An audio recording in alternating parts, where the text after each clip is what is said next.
नमस्कार, आप देख रहे हैं जनता टीवी और मैं हूं आपके साथ मनीषा सिंह। बुलेटिन की शुरुआत करेंगे इस वक्त की बड़ी खबर के साथ। बड़ी खबर, बड़ी जानकारी आ रही है इस वक्त के सामने। इस वक्त का बड़ा अपडेट आपको बताने जा रहे हैं। बीजेपी विधायक आशुतोष शुक्ला का धरना। सिंचाई विभाग से नाराज है बीजेपी विधायक और इसीलिए धरने पर बैठे हुए हैं विधायक आशुतोष शुक्ला। तो सिंचाई विभाग से नाराज बीजेपी विधायक धरने पर बैठे हुए हैं। करीब 1 साल से पुलिया टूटी पड़ी है और जल्द निर्माण पूरा करने का उन्होंने अल्टीमेटम दिया है। तो बीजेपी विधायक आशुतोष शुक्ला धरने पर बैठे हुए हैं सिंचाई विभाग से नाराज होकर, और सिंचाई विभाग से नाराज बीजेपी विधायक धरने पर बैठे हुए हैं। और आपको बता दें कि पुलिया नहीं बनने से धरने पर बैठे हैं एमएलए। करीब 1 साल से पुलिया टूटी पड़ी है और जल्द निर्माण पूरा करने का अल्टीमेटम उनके द्वारा दिया गया है।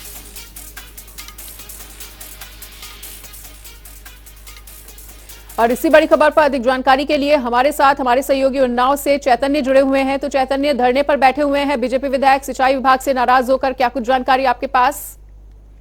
जी मनीषा, बताना चाहूंगा कि 12 से भगवान नगर कस्बे को जोड़ने वाला जो मुख्य मार्ग है रूपपुर गांव के करीब, वो करीब 1 साल से टूटा पड़ा था। संपर्क मार्ग टूटा होने के कारण लगातार ग्रामीणों को काफी दिक्कतों का सामना करना पड़ रहा था, जिसको लेकर विधायक ने जो शारदा खंड के एक्सईएन है उनसे बात की थी कि ये पुलिया का निर्माण जल्द से जल्द करवाया जाए। लेकिन पहले तो उन्होंने मना किया कि ये हमारे विभाग के अंतर्गत नहीं आ रहा है, ये दूसरे खंड के लोग देखेंगे। लेकिन जिस बाद में उन्होंने इस बात को एक्सेप्ट किया कि नहीं, हमें ही इसको देखना है, जिसको लेकर विधायक काफी नाराज हो गए कि 1 साल से समस्या लगातार बनी हुई है।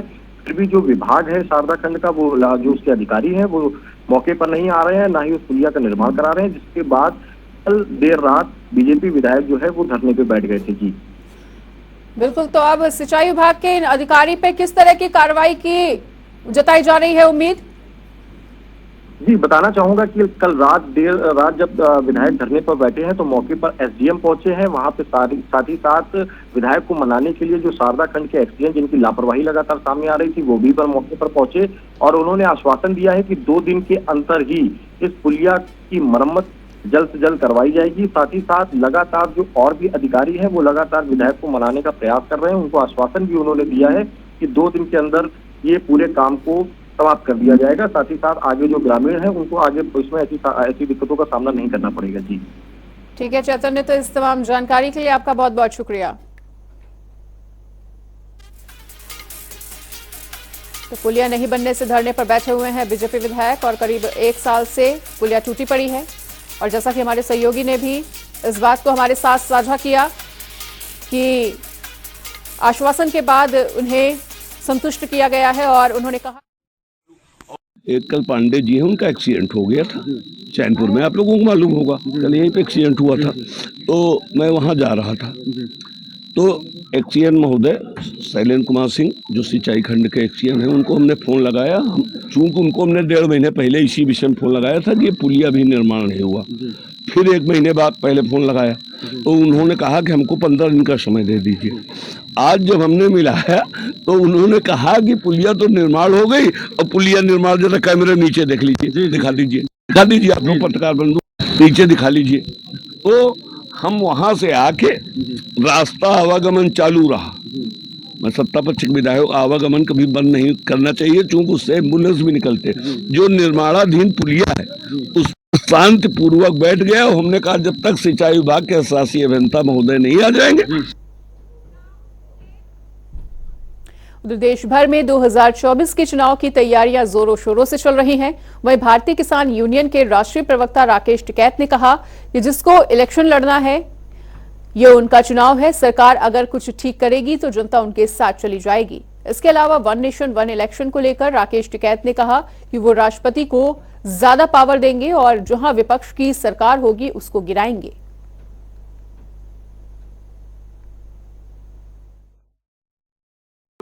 उछल कूद भाई जैसा करेगा साई बार फिर हो जा, ये कुछ ये ठीक करेंगे तो लोग इनकी तरफ कुछ चले जाएंगे, ये कुछ नहीं करेंगे तो लोग भाई दूसरी तरफ चले जाएंगे। पूरी चर्चा होनी चाहिए वो ये है कि राष्ट्रपति को ज्यादा पावर देंगे, जो विपक्ष की सरकार होगी उसकी सरकार गिराएंगे और फिर 4 साल तक, 1 साल में सरकार गिराएगा, 4 साल तक राष्ट्रपति शासन लागू रखेंगे। क्योंकि अगर कोई स्टेट ठीक काम नहीं कर रही और वन नेशन वन इलेक्शन का पॉलिसी देश में है तो उसका इलेक्शन कैसे करवाओगे?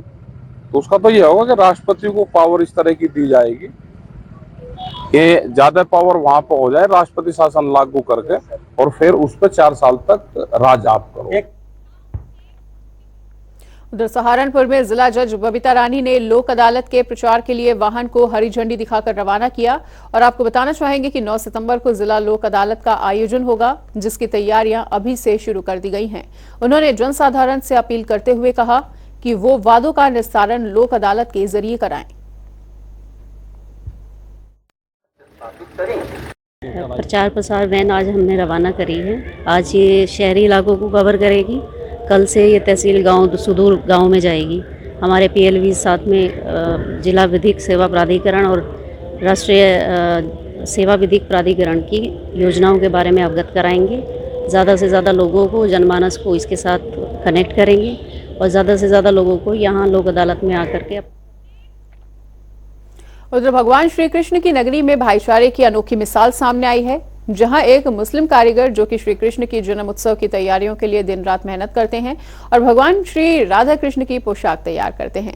भले ही भगवान श्री कृष्ण की पूजा हिंदू धर्म के लोग करते हो, लेकिन यहां पर मुस्लिम समाज के लोग इस पोशाक को बड़ी ही खुशी और आनंद के साथ बनाने का काम कई पीढ़ियों से करते चले आ रहे हैं। इतना ही नहीं, बल्कि भगवान कृष्ण की पोशाक यहाँ से दुनिया के कोने कोने में पहुंचाई जाती है। हमें बहुत अच्छा लगता है और मतलब है कि बहुत प्रेम से हम काम करते हैं और काफ़ी इसकी डिमांड है और देश विदेशों में ये मतलब सब जाता। मेरा नाम है अनीस। भगवान ठाकुर जी की बना रहे हैं पोशाक हम लोग और इनका काम चलता है यहाँ पोशाकों का ज़्यादातर। ये डिमांड बाहर भी चलती है, विदेशों में, बाहर, यहाँ भी, इंडिया में भी, सब जगह होता है काम। सब जगह इसकी डिमांड है इस काम की। कैसा लगता है जब ये पोशाक आप बनाते हैं? अच्छा लगता है, बढ़िया लगता है। कितनी पीढ़ियों से आप ये काम करते चले आ रहे हैं? ये हो गए कम से कम जब से उस समाज इस काम को देखा हूँ मैं, तो अपने लाइफ के अंदर बहुत सालों से हो रहा काम। तो ये birth place of Lord Krishna है, यानी यहाँ ठाकुर जी का जन्म हुआ है। आप यकीन मानिए शायद ही कोई ऐसा प्रदेश, मतलब इंडिया तो छोड़िए, आउट ऑफ इंडिया तक के ग्राहक यहाँ वृंदावन आते हैं। इंडिया के शहरों की तो गिनती क्या करना, लेकिन बाहर से भी ग्राहक यहाँ आके पोशाक लेने आते हैं। छोटे छोटे, हालांकि मेरा काम छोटा है, फिर भी यूएसए वगैरह कई आउट ऑफ इंडिया में सप्लाई करता हूँ, देता हूँ। उधर बागपत जिले के रटौल नगर में वार्ड के सभासदों ने ईओ और अधिकारियों पर सड़कों पर लगे गंदगी के ढेर की सफाई न कराने का आरोप लगाया है और सफाई की मांग करने के बावजूद भी सफाई की ओर कोई ध्यान नहीं दिया जा रहा। पूरी जानकारी के लिए देखिए हमारे संवाददाता प्रदीप पांचाल की एक खास रिपोर्ट। के चारों कोनों पर लगे, यहाँ पर सभी सभासद यहाँ पर इकट्ठे हुए हैं और गंदगी के ढेर को लेकर ये अपनी समस्या बता रहे हैं कि लगातार गंदगी के ढेर यहाँ पर रटौल के चारों कोनों पर लगे हुए हैं, लेकिन अधिकारियों को जो शिकायतें कर रहे हैं उसके बाद भी अभी तक कोई कार्रवाई नहीं हुई है। आइए पूछते हैं सभासदों से कि क्या समस्या चल रही है इनके साथ, क्यों इसका समाधान नहीं हो पा रहा है। क्या नाम है आपका? देखिए, मेरा नाम हसमत चौधरी है। हसमत जी, क्या समस्या चल रही है सफाई? समस्या बहुत गंभीर है। देखिए, यहाँ हमारा धर्म स्थल है ईदगाह और बराबर में कब्रिस्तान है। हमने शासन प्रशासन से अपील करना चाहते हैं और हमने अपने ईओ साहब को बताया, उन्होंने कोई हमारी बात पर आज तक गौर संज्ञान नहीं लिया है। बार बार हम बताते हैं इस कूड़े की व्यवस्था गांव से बाहर की जाए, लेकिन कोई समाधान नहीं समाधान अभी तक कोई नहीं हुआ। अच्छा, क्या नाम है आपका? मोहम्मद महबूब। वार्ड जी, क्या समस्या चल रही है? क्या ये कूड़े को लेकर के है, इससे गंदगी इतनी फैली हुई है कि लोग बाहर के आते हैं, ईओ साहब और या कोई भी प्रशासनिक अधिकारी आते हैं, वो देख के और चले जाते हैं। कोई अधिकारी यहाँ पर इसका समस्या का समाधान नहीं कर पाया अभी तक। तो कहीं ना कहीं अधिकारियों से कई बार शिकायतों के बाद भी इस पर कोई कार्रवाई नहीं हो रही है। आइए एक सभासद से और पूछते हैं, क्या नाम है आपका? इमरान। इमरान जी, क्या समस्या चल रही है? आपने अधिकारियों से शिकायत की है अपने इस बारे में? बिल्कुल जी, अधिकारियों के सामने बात रखी है हमने बहुत ही अच्छे से कि गांव के चारों कोनों पे गंदगी का ढेर लगा हुआ है और गांव के अंदर भी नाली सड़कें वगैरह सब अटी पड़ी है। सफाई की कोई भी व्यवस्था गांव के अंदर नहीं है सही प्रॉपर तरीके से। तो हम प्रशासन से और शासन से अपने ईओ साहब से यही मांग करते हैं कि हमारे गाँव को अच्छे से अच्छे थोड़ी सफाई की सुविधा दी जाए और ये गंदगी का ढेर गाँव से बाहर करा जाए।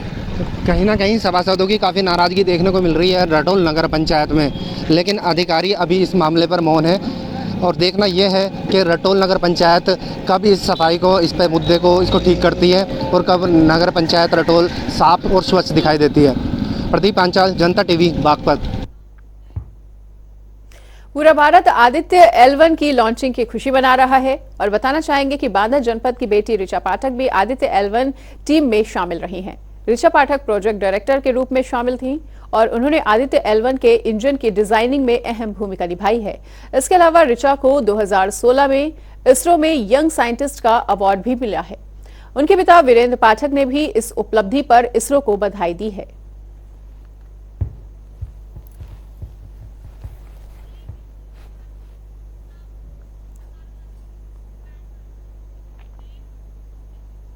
और इसी बीच एक बड़ी खबर का रुख कर लेते हैं। बड़ी खबर, बड़ी जानकारी आ रही है इस वक्त के सामने। इस वक्त का बड़ा अपडेट आपको बताने जा रहे हैं। घोसी उपचुनाव प्रचार का आज अंतिम दिन है और आज शाम 5 बजे चुनावी प्रचार थम जाएगा।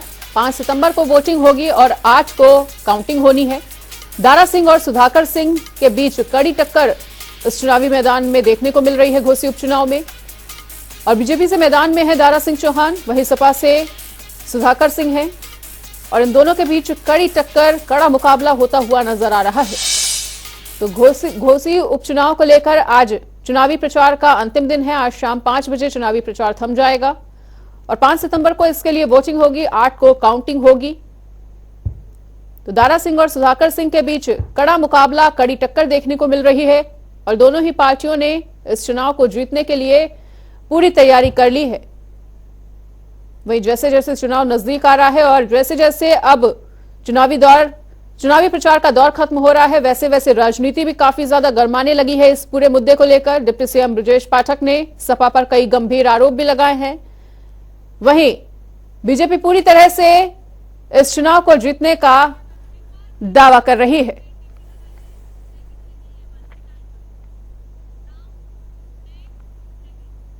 उधर बीजेपी की जन आशीर्वाद यात्रा आज से शुरू होने जा रही है और चित्रकूट पहुंचे हुए हैं बीजेपी के राष्ट्रीय अध्यक्ष।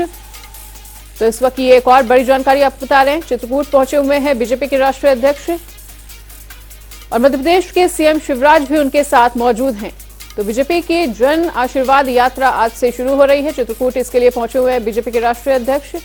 वहीं मध्य प्रदेश के सीएम शिवराज सिंह चौहान भी उनके साथ मौजूद हैं और सिंधिया समेत कई बड़े दिग्गज उनके साथ मौजूद हैं। तो चित्रकूट पहुंचे हुए हैं बीजेपी के राष्ट्रीय अध्यक्ष जेपी नड्डा और उनके साथ शिवराज सिंह चौहान भी मौजूद हैं और सिंधिया समेत कई बड़े दिग्गज भी उनके साथ मौजूद। और चित्रकूट से संजय साहू हमारे साथ जुड़ चुके हैं। तो संजय, बीजेपी की जन आशीर्वाद यात्रा शुरू होने जा रही है जिसमें शिरकत करने के लिए जेपी नड्डा पहुंचे हुए हैं और उनके साथ ही सीएम शिवराज सिंह चौहान भी मौजूद हैं। क्या कुछ कार्यक्रम, क्या कुछ जानकारी आपके पास? बिल्कुल, देखिए चित्रकूट सहित चित्रकूट का जो सतना इलाका है वहां पर विधानसभा चुनाव नजदीक है और इसी चुनाव नजदीक को देखते हुए बीजेपी ने जन संवाद यात्रा का जो आशीर्वाद यात्रा है उसको निकालना शुरू किया। उसकी शुरुआत चित्रकूट से ही हो रही है। खास बात तो यह है चित्रकूट से आज पहले भी प्रियंका गांधी मैं लड़की हूँ लड़ सकती हूँ की शुरुआत की थी। उसके बाद पीएम नरेंद्र मोदी ने कोरोना काल के समय जब राशन बंटना शुरू हुआ था तब भी चित्रकूट से ही उसकी शुरुआत की थी। रामचरितमानस में एक चौपाई है, कहा जाता है कि चित्रकूट में तभी कोई आता है इस तरह की चीजें करने जब उनके ऊपर विपदा आती है। तो चित्रकूट रम रहे रहीमन अवध नरेश, जा पर विपदा परत है सो आवत यही देश। कुल मिलाकर शिवराज सिंह चौहान की जो कुर्सी है वो हिलती दिख रही है, क्योंकि चित्रकूट एक धार्मिक स्थल है और भगवान 11.5 साल यहाँ पर रहे। इसके हिसाब से यहाँ की दयनीय स्थिति कुछ ठीक नहीं है। उनको लग रहा है कि चित्रकूट बहुत महत्वपूर्ण इलाका हो सकता है, इसीलिए उन्होंने 3 दिन की जन आशीर्वाद यात्रा की शुरुआत चित्रकूट से करना शुरू की है। बिल्कुल, और क्या कुछ स्केड्यूल रहने वाला है इस पूरी यात्रा का और जेपी नड्डा का, संजय? बिल्कुल, देखिए हाल ही में अभी 1 घंटे पहले ही जेपी नड्डा ने कामतगिरी प्रमुख मंदिर में मत्था टेका है और वहां से उन्होंने शुरुआत की है और उसके बाद जो है मिचकुरन घाटी है वहां से वो शुरुआत करने वाले हैं। तो कुल मिलाकर सतना जिले की बात करें तो सतना जिले में 3 दिन का उनका प्रोग्राम रहने वाला है। तो इस तरीके से वहां पर 3 दिन का प्रोग्राम होगा। कई और बड़े दिग्गज नेता आएंगे। फिलहाल उनके साथ ज्योतिरादित्य सिंधिया, मध्य प्रदेश की शिवराज सिंह चौहान मुख्यमंत्री और वो खुद जेपी नड्डा भाजपा के राष्ट्रीय अध्यक्ष और वहां के जो प्रदेश अध्यक्ष मध्य प्रदेश के तमाम ऐसे गणमान्य लोग उनके साथ थे जो अभी हाल ही में उनके साथ चल रहे हैं। ठीक है संजय, तो इस तमाम बातचीत के लिए, तमाम जानकारी के लिए आपका बहुत बहुत शुक्रिया।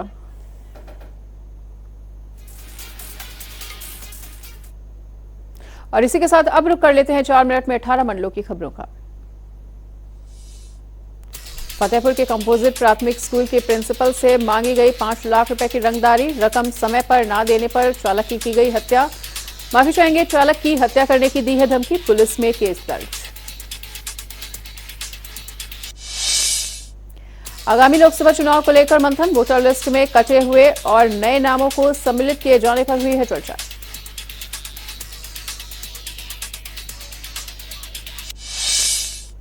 रायबरेली में उच्च प्राथमिक विद्यालय के सामने धरने पर बैठे अभिभावक, 16 अगस्त को स्कूल में ताला लगाने पर भड़के छात्रों के परिजन। आगरा में 2 पक्षों में झगड़े के दौरान जमकर हुई मारपीट, दबंग पक्ष के लोगों ने दुकानों के विवाद में दूसरे पक्ष पर की फायरिंग, 5 लोगों के घायल होने की सूचना।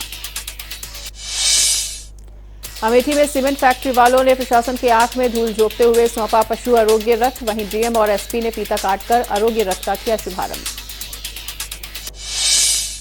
लखनऊ के निजी अस्पताल के ट्रामा सेंटर में मरीज की मौत, परिजनों ने अस्पताल प्रशासन पर लगाए हैं लापरवाही के आरोप।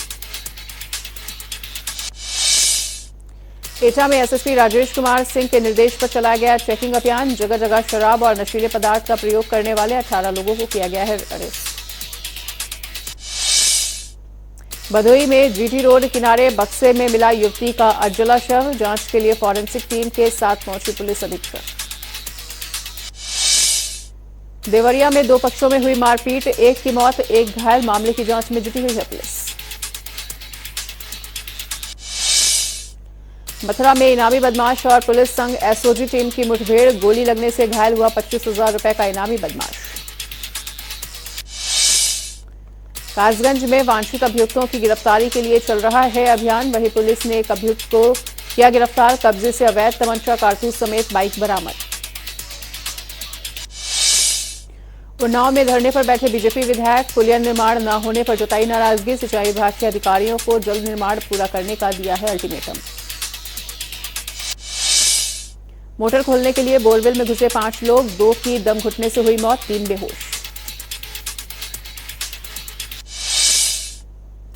भदोही में कालीन कंपनी में लगी भीषण आग, दमकल विभाग ने कड़ी मशक्कत के बाद आग पर पाया काबू, लाखों का सामान जलकर राख। कानपुर में बर्थडे पार्टी के दौरान चली गोली लगने से युवक घायल, मामले की जांच में जुटी हुई है पुलिस। बदायूं में तेज रफ्तार कार ने बाइक सवार को मारी जोरदार टक्कर, हादसे में बाइक सवार की हुई दर्दनाक मौत। फर्रुखाबाद में बाढ़ से 116 गांव प्रभावित, शराब बिक्री पर भी दिखा असर, केवल अगस्त महीने में करीब करोड़ राजस्व का नुकसान। फर्रुखाबाद में दबंगों का कहर, महिला और उसके नाबालिग बेटे के साथ की मारपीट।